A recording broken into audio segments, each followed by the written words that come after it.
তোমাদের সবাইকে আমার ভূগোল ভ্রমণ চ্যানেলে স্বাগত। আমার একটু সাজেশন দিতে দেরি হয়ে গেল, কিন্তু ভয় পাওয়ার কিছু নেই। আমি যে সাজেশন দিচ্ছি বিগত প্রায় 15 বছরের অভিজ্ঞতার থেকে প্রতি বছরই আমি সাজেশন দিয়ে থাকি, এবং সেই সাজেশন 100%ই কমন পড়ে। এবার একটু দেরি হলো আমার স্কুলে, যদিও আমি এর 2 মাস আগেই দিয়ে ফেলেছি। ইউটিউবে আমি তো নতুন, তাই একটু আপলোড করতে সমস্যা হলো বা দেরি হলো। তাহলে তোমরা আমি যে প্রশ্নগুলো বলছি সেইগুলো মন দিয়ে পড়ে যাও, আশা করি 100 কমন পাবে।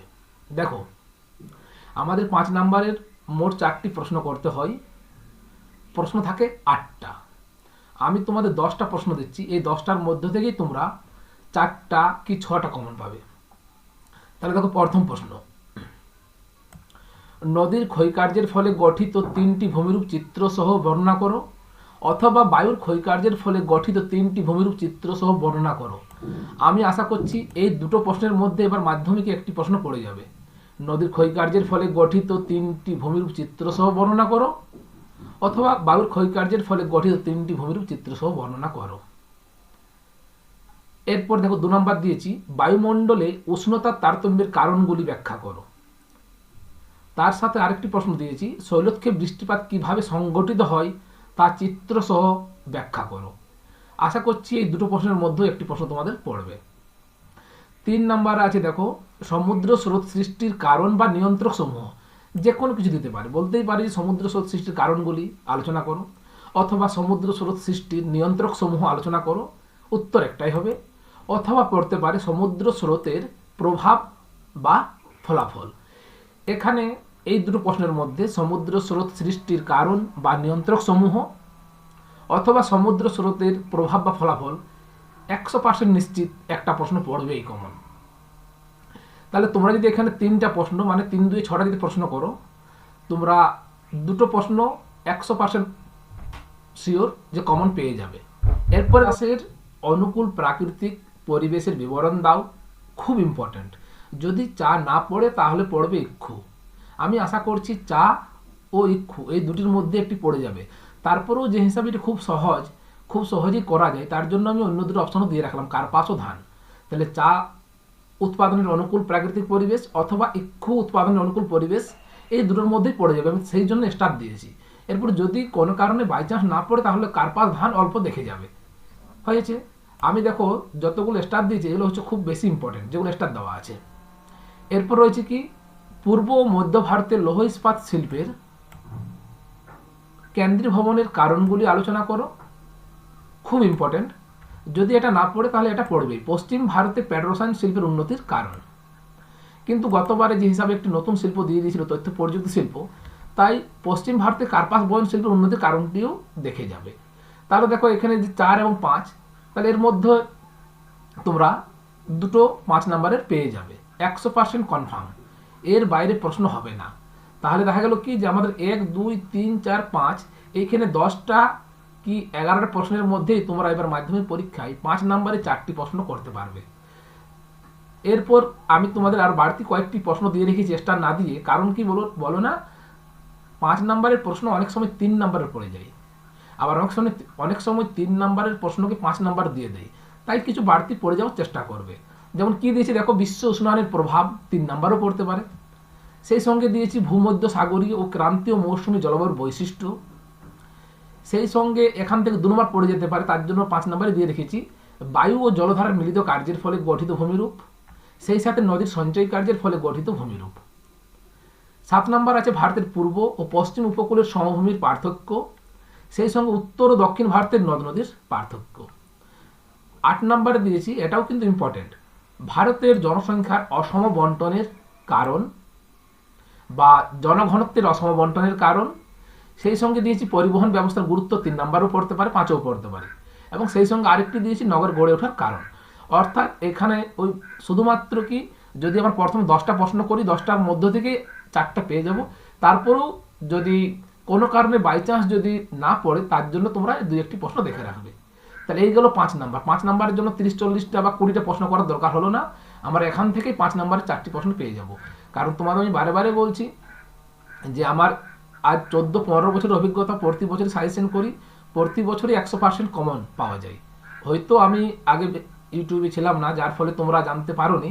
এবার তোমরা পরীক্ষার পর প্রশ্ন মিলিয়ে দেখবে 100%ই কমন পড়বে। এরপর হচ্ছে দেখো 3 নম্বরের প্রশ্ন। 3 নম্বরের প্রশ্ন আমাদের করতে হয় 4টা, কিন্তু পরীক্ষাতে প্রশ্ন থাকে 8টা, অর করে প্রশ্ন থাকে। তাহলে আমাদের যে 6 নম্বর অধ্যায় রয়েছে ভূবৈচিত্র্য সূচক মানচিত্র ও উপগ্রহ চিত্র, সেখান থেকে 2টা প্রশ্ন পড়ে, করতে হয় 1টা। আমি দেখো তোমাদের এখান থেকে প্রথম যে প্রশ্নটা দিয়েছি ভালো করে লক্ষ্য করো। ভূবৈচিত্র্য সূচক মানচিত্র ও উপগ্রহ চিত্রের পার্থক্য, ভেরি ভেরি ইম্পর্টেন্ট।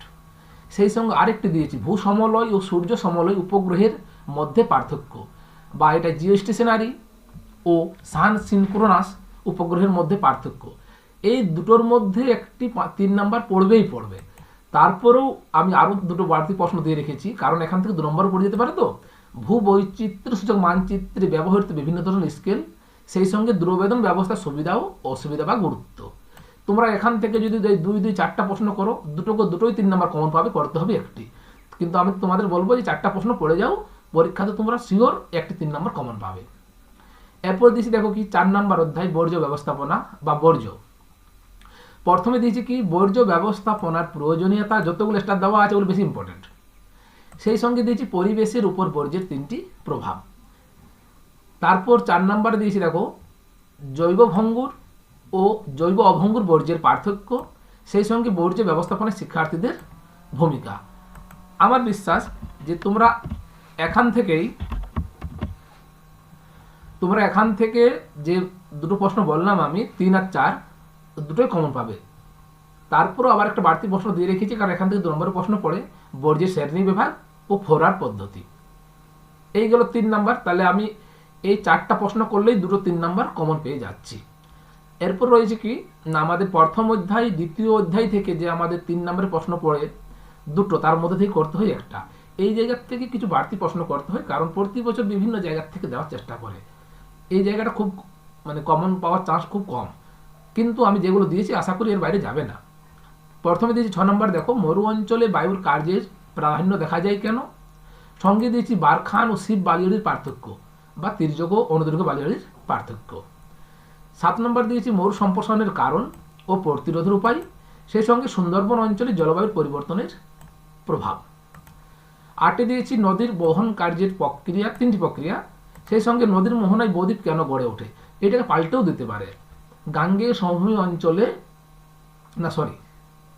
সব নদীর মোহনায় বদ্বীপ গড়ে ওঠে না কেন, এভাবে পাল্টে দিতে পারে।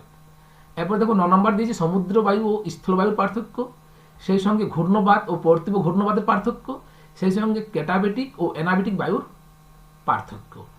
আশা করছি এবার এই 3টে পার্থক্যের মধ্যে একটা পার্থক্য পড়তে পারে। তারপর দেওয়া আছে 10 নম্বর দেখো জেট বায়ুর সঙ্গে মৌসুমী বায়ুর সম্পর্ক। তারপর আছে ট্রোপোস্ফিয়ারের উচ্চতা বৃদ্ধিতে উষ্ণতা হ্রাস পায় কেন, সেই সঙ্গে দেওয়া আছে ভূমধ্য সাগরীয় জলবায়ুর বৈশিষ্ট্য। এইগুলো আমাদের 1-2 নাম্বার অধ্যায়, অর্থাৎ বহির্জাত প্রক্রিয়া ও তার দ্বারা সৃষ্ট ভূমিরূপ ও বায়ুমণ্ডল। তৃতীয় অধ্যায় যে বায়ুমণ্ডল রয়েছে, বায়ুমণ্ডল থেকে আমাদের যে পর্ষদ থেকে যে সিলেবাস, তাতে 3 নম্বর প্রশ্ন পড়ার কথা নয়, যদিও 1-2বার মাধ্যমে ভুল করে দিয়েছে। এরপর রয়েছে দেখো ভারত থেকে আমাদের 3 নম্বরের প্রশ্ন 2টা পড়ে, একটা করতে হয়। দেখো আমি এখানে দিয়েছি খুব ইম্পর্টেন্ট, ভারতের অরণ্য সংরক্ষণের বা মৃত্তিকা সংরক্ষণের উপায়। এই দুটোর মধ্যে একটা পড়বেই আশা করা যায়। এরপর দিয়েছি আমি ক্রান্তীয় চিরহরিত অরণ্য, ক্রান্তীয় পর্ণমোচী অরণ্য ও মরু উদ্ভিদের বৈশিষ্ট্য দেখে যাবে। সেই সঙ্গে ভারতে রেলপথ ও সড়কপথের গুরুত্ব, সেই সঙ্গে দিয়েছি আধুনিক যোগাযোগ ব্যবস্থা। 14 নম্বর দিয়েছি ভারতের কৃষির সমস্যা, এবং সঙ্গে দিয়েছি শিল্প গড়নের ক্ষেত্রে কাঁচামালের ভূমিকা।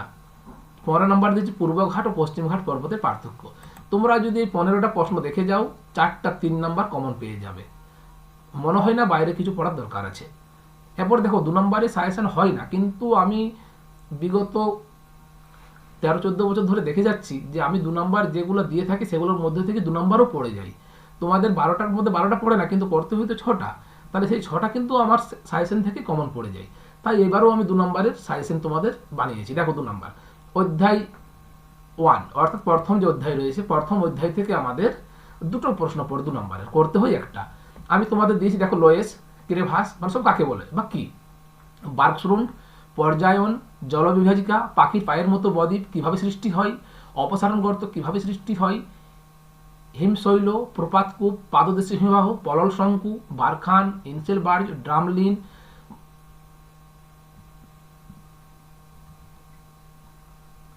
ওয়াদি, বাজাদা, প্যাডিম্যান্ড, সার্ক বা করি, পিরামিড চূড়া, ঝুলন্ত উপত্যকা, রসমাতানে। এরপর অধ্যায় 2 এবং 3 দুটোর থেকে একটি 2 নম্বরের পরে করতে হয় একটি, এটা একসঙ্গে অথবা থাকে। দেখো, বায়ুমণ্ডল থেকে দিয়েছি বৈপরীত উত্তাপ, আইটিসি জেড, জেড বায়ুর বৈশিষ্ট্য। যদি এইসব পড়ে জেড বায়ুর বৈশিষ্ট্য, তাহলে তোমরা যে হিসেবে 2 নম্বর কমপক্ষে 2টি বৈশিষ্ট্য দিবেই। সমোষ্ণ রেখা, চিনুক, অ্যালনিনো, কার্যকারী সৌর বিকিরণ, আপেক্ষিক আর্দ্রতা, নিরপেক্ষ আর্দ্রতা, এগুলো গেল আমাদের বায়ুমণ্ডল থেকে। এরপর আমরা দেখো বায়ুমণ্ডল থেকে দিয়েছি বানডাকা, ঢাকা নয় বানডাকা, সমুদ্র স্রোত, শৈবাল সাগর, মগ্ন চড়া, হিমপ্রাচীর, জোয়ার ভাটা, অ্যাপোজি ও পেরিজি জোয়ার। আশা করি 8-10টার মধ্যে তোমরা 2 নম্বরের কমন পেয়ে যাবে। এরপর দেখো অধ্যায় 4, ভরাটকরণ, পৌর বর্জ্য, তেজস্ক্রিয় বর্জ্য, বর্জ্য ব্যবস্থাপনা, ফোরার, কম্পোস্টিং, কঠিন, তরল, গ্যাসীয় বর্জ্য। এখানেও 6-7টা যে প্রশ্ন আছে তার মধ্যে থেকে তোমরা একটা 2 নম্বর কমন পেয়ে যাবে। এরপর দেখো ভারত থেকে 4টা 2 নম্বরের পরে করতে হয় 2টো। তাহলে ভারতের যে প্রাকৃতিক অংশটা রয়েছে সেখান থেকে দিয়েছি মৌসুমী বিস্ফোরণ, দুন, মালনাদ ময়দান, মরুস্থলী, বৃষ্টির জল সংরক্ষণের উদ্দেশ্য, সামাজিক বনসৃজন, কয়াল, পশ্চিমী ঝঞ্ঝা, ম্যানগ্রোভ ও পর্ণমোচী উদ্ভিদের বৈশিষ্ট্য। এবং যে আমাদের আঞ্চলিক ভূগোল রয়েছে সেখান থেকে দিয়েছি স্থিতিশীল উন্নয়ন বা ধারণযোগ্য উন্নয়ন, তথ্য প্রযুক্তি শিল্প, ধাপ চাষের গুরুত্ব, জীবিকা সত্তাভিত্তিক কৃষি, জনঘনত্ব, মিলেট জাতীয় শস্য, ভারী ইঞ্জিনিয়ারিং শিল্প, বাণিজ্যিক ফসল, বহুমুখী নদী পরিকল্পনা, উত্তর দক্ষিণ করিডোর। এরপর আমাদের শেষ অধ্যায় রয়েছে অর্থাৎ ভূবৈচিত্র্য সূচক মানচিত্র ও উপগ্রহ চিত্র।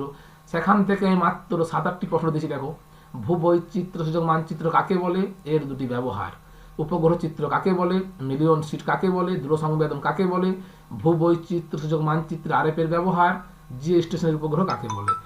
আশা করি এর মধ্যে থেকে তোমরা 2 নম্বরে 6টি কমন পেয়ে যাবে। এরপর রয়েছে কি ম্যাপ পয়েন্টিং। দেখো, ম্যাপ পয়েন্টিং বেশি করার দরকার হলে 30-35টা করলে তোমরা 10-এ 10 পেয়ে যাবে। আমি মোটামুটি তোমাদের যেভাবে পরীক্ষাতে পড়ে সবাই সাজিয়ে দিয়েছি। দেখো, 1 নম্বর পর্বত দিয়েছি আরাবল্লী, বিন্ধু, শিবালিক, কারাকোরাম, নীলগিরি, মেঘালয়, মালভূমি, পশ্চিমঘাট পর্বত। 2-এ দিয়েছি কৃষ্ণা নদী, গোদাবরী, কাবেরী, তাপ্তি, নর্মদা। 3-এ হ্রদ বা উপকূল, উলার, চিল্কা, করমণ্ডল, কোঙ্কন, মালাবার, লোকটাক, পকপর্ণালী। 4-এ দিয়েছি বন্দর, কান্ডালা, বিশাখাপত্তনম, পারাদ্বীপ, নবসাগর। 5-এ একটি উৎপাদক অঞ্চল পড়ে, কফি উৎপাদক অঞ্চল, কার্পাস উৎপাদক অঞ্চল, চা উৎপাদক অঞ্চল, গম উৎপাদক অঞ্চল, মিলেট উৎপাদক অঞ্চল। 6-এ দিয়েছি অরণ্য, মরু উদ্ভিদ, চিরসবুজ উদ্ভিদ, পার্বত্য উদ্ভিদ।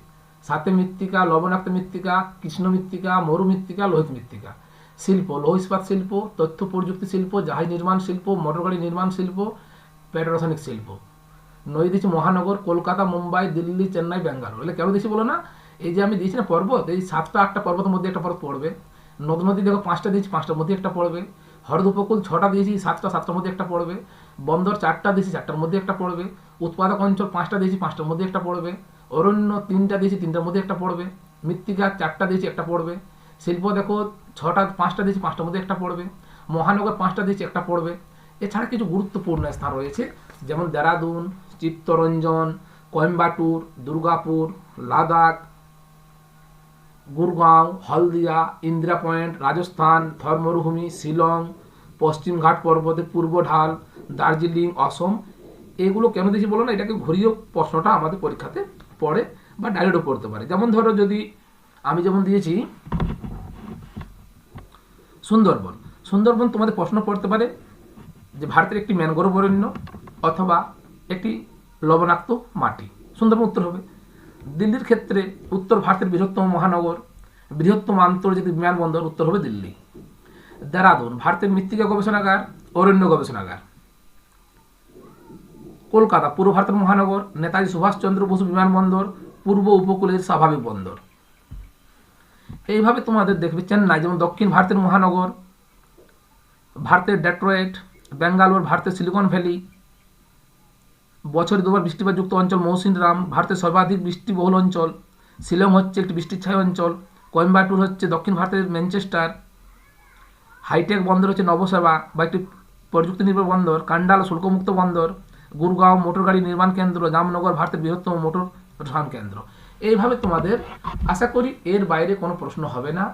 আর যদি তোমাদের ভালো লাগে চ্যানেলটি সাবস্ক্রাইব করো, এবং আশা করি পরীক্ষা দিয়ে আসার পর দেখতে পাবে আমি যে সাজেশন দিলাম এই সাজেশনের মধ্যে থেকে 100% কমন পড়ে যাবে। তো যারা পিছিয়ে আছে তাদেরকে বলবো, যদি খুব বেশি সময় না পাও শুধু এগুলো পড়ে যাও, তাও তোমরা পরীক্ষাতে ভালো নাম্বার পাবে, এবং আশা করি 100 তোমরা কমন পাবে। ধন্যবাদ। চ্যানেল ভালো লাগলে সাবস্ক্রাইব করতে ভুলবে না।